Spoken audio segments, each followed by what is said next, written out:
listening to the Hearse Chaser broadcast show. Here's your host, Stephen McClellan. All right, welcome back to the Hearse Chaser podcast show. We're talking today about gift giving. So the topic is a parent's guide to gift giving.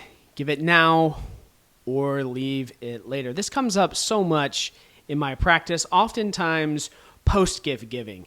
So a lot of my perspective today is going to be on the pitfalls, things to consider before giving. Okay, I love this quote from Winnie the Pooh. I love Winnie the Pooh. Sometimes it's the smallest things that take up the most room in our hearts.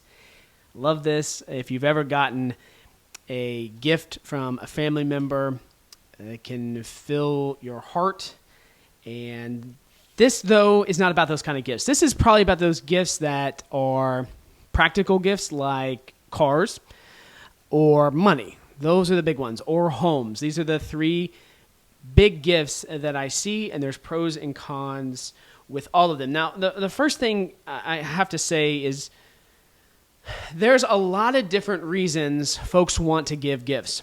One of them can be, well, look, most of my clients, 70s and 80s, they're living below their means. They don't need anything, and they say, I would rather give this to my child and allow them some use out of it. I'm not getting any use out of this, and they'll use it, or it'll help them financially, because by the time I'm dead, they're going to be 65, and they could have retired early. So there's a lot of different reasons for gift giving. What I really want clients to consider is how much is the gift in relation to the total assets. So for example, if somebody wants to give away their house to their kid, and that's really their only asset, that's kind of a concern, okay? Because, well, that's their only asset, and that essentially leaves mom or dad bankrupt. That's probably not a good scenario. Now, if somebody is worth over $1 million and they're giving away a car, the car in relation to the total value of the estate is minimal. And I think the average Arkansan that I see at 65 has a paid off home and $200,000 to $300,000. So giving each child $10,000, if they have 3 kids, that's $30,000. Still not a large amount in proportion to what they have, but the amount is going to matter. Perhaps there's a specific need that you're giving to. For example, someone is trying to buy a down payment on a home, or they need a down payment on a car. I'm always cautious about these scenarios, because if a child needs that money in order to get the home, it's kind of a red flag that well, why can't the kid get the home on their own?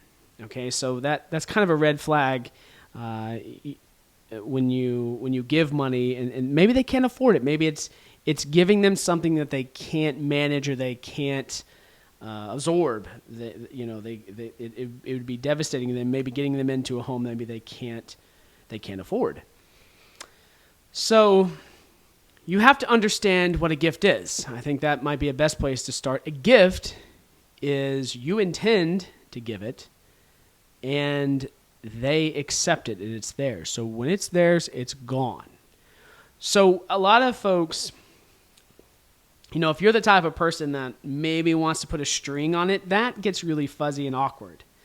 I say, if you're going to give a gift, be very clear. This is a gift. This is what you're getting. There's no strings attached. It gets really wonky when you're like, well, I'll give you $10,000, but you got to pay me back. Are you really going to do the necessary paperwork to show that they have to pay you back? Is there any interest? Those kind of things. So be very clear on the purpose. Now, here are the concerns that come up with giving a gift. The first is, I would say to my clients, is look, I represent you. This is your money. You can certainly do what you want to with it, but you have no obligation to give this to your child. Okay, so if your child is holding this over your head or making you feel bad for not giving them a gift, that's a huge red flag. Okay, if they're unhappy with you, I don't think you giving them money, they're still going to be unhappy.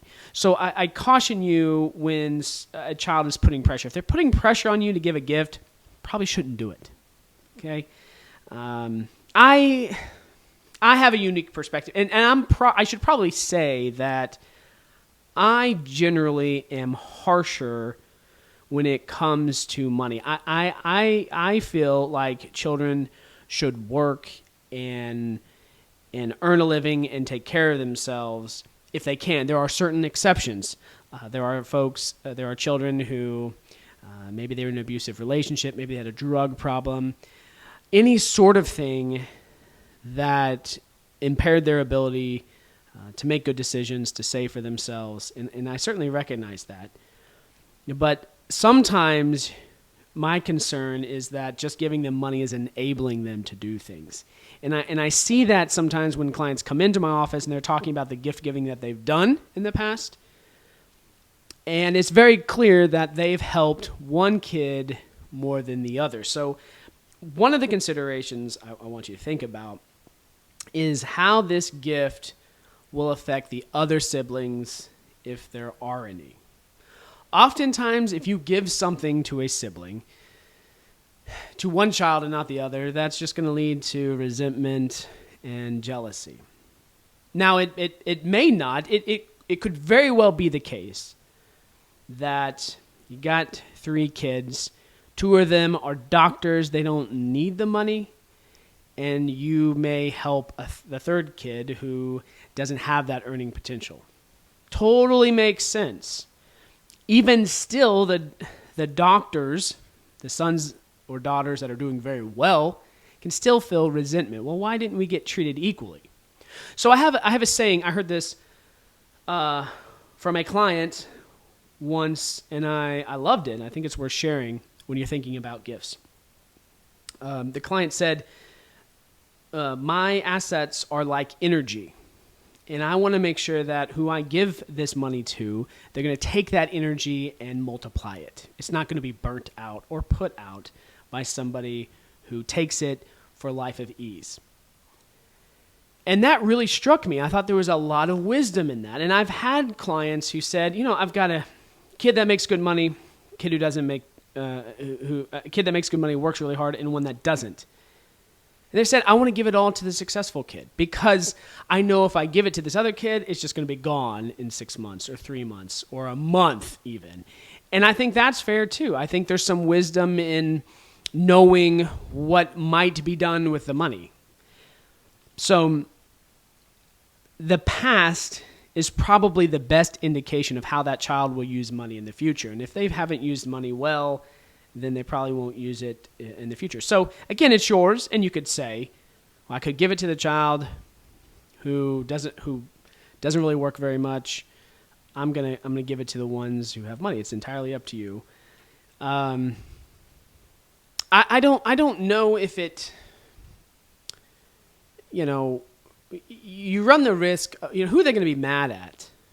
And if you leave it in your estate plan, here's the positive thing about waiting to the estate plan. So if you wait for the estate plan, okay, then they're going to be mad at you when you're gone. And so you don't have to deal with the fallout before then.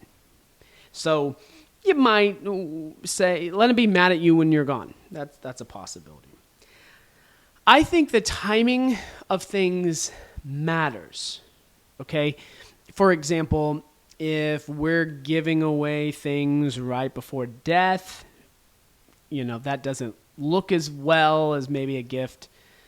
Continual giving if there's been consistent level of giving over the time as opposed to giving something right before death, you might want to say, this is probably, if I'm statistically, if I'm 87, 88, they can wait a few more years. There's no reason to give it to them right now. However, on the same token, it is not uncommon for mom or dad to give a larger portion of the estate to a child that does more in the realm of healthcare. I see that common. in part because the services provided by a child that's living with mom or dad, or taking them to doctors, or helping them live at home independently, taking them meals, clipping their toenails, a lot of times they're going to get, it makes sense because they could have gone out and worked and made money, and they actually lost the earning potential. So I see that as, well, that seems fair, I think, to give that child more, or give him a gift. For example, I've seen a scenario where, okay, child, I'll give you the home if you take care of me. Okay? You got to trust that the kid's going to do that, because what could they do? They could undo that, and that would be a problem. Thank you for tuning in to the Hearse Chaser podcast show. Our mission is to be your first choice for last wishes. Want to dive deeper? Join us over at the Hearse Chaser Academy, where we've created 8 on-demand courses for each stage of life. From young adulthood to retirement, navigating separation or blended families, and everything in between, we help you plan for the future, no matter where you're at. Now stay with us as the ride continues on the Hearse Chaser podcast show. I of course, and I've alluded to this, your financial security is very, very important. So, if your assets are under that average, you're at $120,000 in assets, you got to be very careful about giving away money. You really need all that money for your benefit for as long as you live. So I kind of worry about that when I see folks giving away, a car or certain things under $120,000, because it can cause problems later on, and I'll kind of explain that. There are some tax considerations when it comes to gift giving. In 2025, you can give up to $19,000 per person. That's the annual gift tax exclusion. Technically, if you give over that amount, you're supposed to report that. There's an IRS form 709. It's a gift tax return. Typically, your CPA, accountant, or software will ask you, did you make any gifts over $19,000? Now, for a husband and wife, that's double. So if my wife and I wanted to give, what is that, $38,000? Is that $38,000? To our daughter, we both could do that. So it doubles if you're married. You could also give $19,000 for each kid. So that's important to know too. Most of my clients don't come anywhere close to the estate gift tax, which is, close to $13 million today. So if you're the type, an individual in that bracket, you if you're in that bracket, you need to be talking to an attorney. You don't need to be watching this podcast. You need to be talking to an estate planning and elder attorney once a year.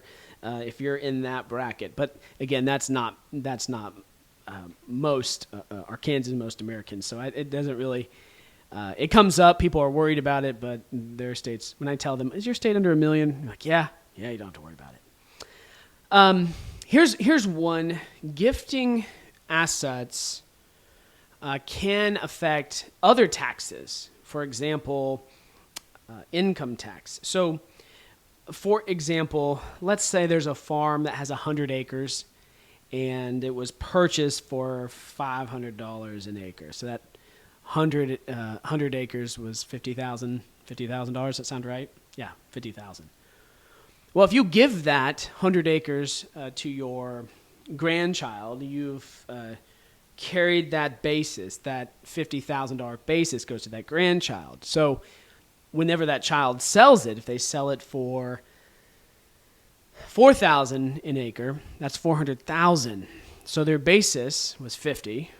They sold it for $400,000. That's $350,000 difference, and so they have to pay capital gains tax on that. That's a lot. So I'll say it this way, and I don't mean to put such a fine point on this, but sometimes saying it in a kind of a more startling way, I think, sticks with people better. We want old people to die, and then kids or grandkids get the property. Okay?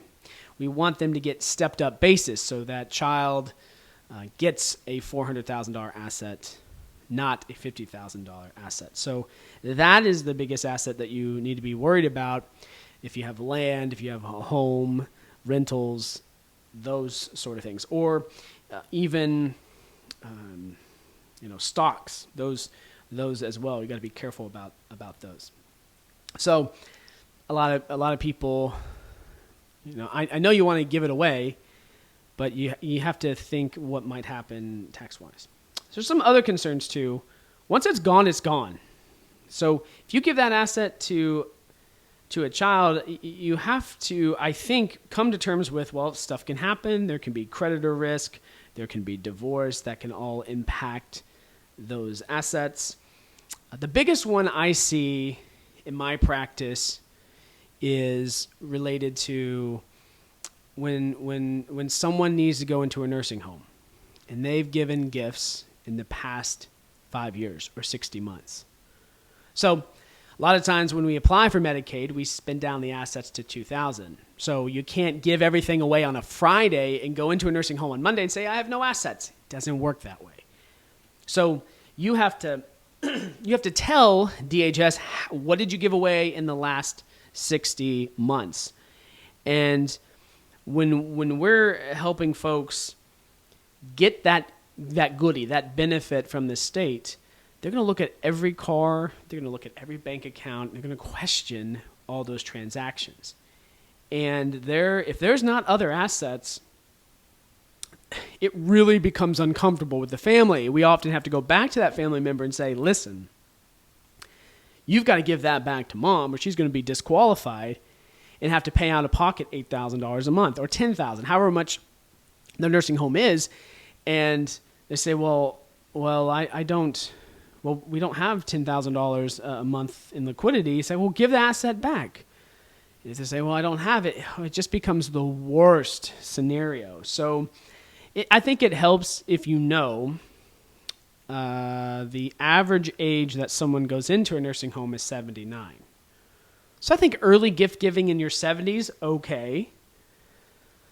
But when you're around the 75 mark, okay, you're within that window, the average window. Now, health matters. Everyone is different, so I'm just trying to give you statistics here. I think when you're within that 5-year window, you got to be very cautious about what gifts that you give. So they can really come back and really hurt you in case something happens.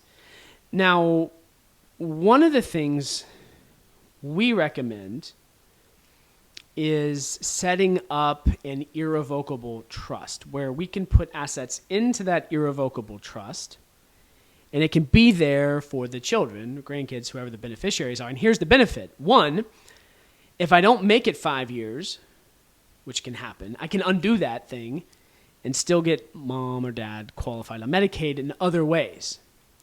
Number two, if I put that money in that irrevocable trust, I get it out of their name, okay? After 5 years, it's not countable. That's great. Now I can apply for benefits, and that's fantastic. But importantly, the reason a trust is better than giving it to a kid, grandkid, is that a kid or grandkid, things can happen. They can get sued. They can file for bankruptcy, and now your asset is gone. If it's in a trust, I don't have to worry about that. They can file for bankruptcy. They can get sued, and it's an irrevocable trust. It's protected. So big advantage there. And you can still get stepped up basis, which is very, very important. So I'm not paying capital gains tax from $50,000 to $400,000. That is $350,000 difference. And if the tax rate was 10%, that'd be $35,000 in taxes.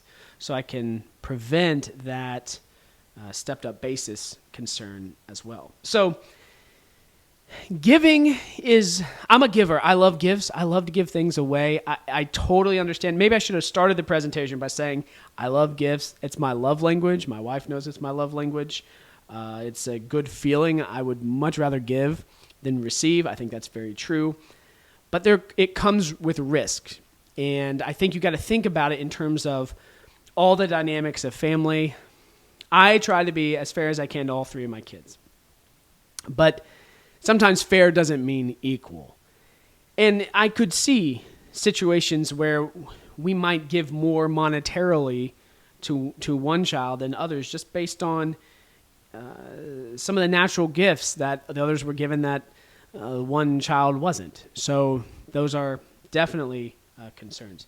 The last thing I want to say about gift giving is just a caution. If someone in your family has special needs, the tendency I see in my state is, well, I'm not going to give them any money because if I give them money, then they're going to lose their benefits. This is where you need a special needs trust, where you can put the money into a special needs trust and it can be protected and they can still get all their benefits. So don't say, well, I've got 5 kids and the 5th one's disabled, so I'm just going to divide it 4 ways. No, you can leave 20% to that disabled child, or maybe even more in a special needs trust and protect it. So that's a good way of giving and making sure that they have some funds available. You don't have to just exclude them because it might affect their eligibility. So there's a number of things to think about, and hopefully this kind of gives you some caution about giving, some parameters to look at. And it's a wonderful thing to help your kids. We all want to help our kids, but you got to be careful. Sometimes helping kids can hurt you and them, and there might be some better ways to transfer assets to them and leave it later as opposed to give it to them now. So hopefully this helps. Thanks for riding along with the Hearse Chaser podcast show. Hope you have a great day, and we wish you all the best. Hey, thanks for listening to the Hearse Chaser podcast show. Please remember, you can't outrun a hearse, but you can leave your family with a smooth ride.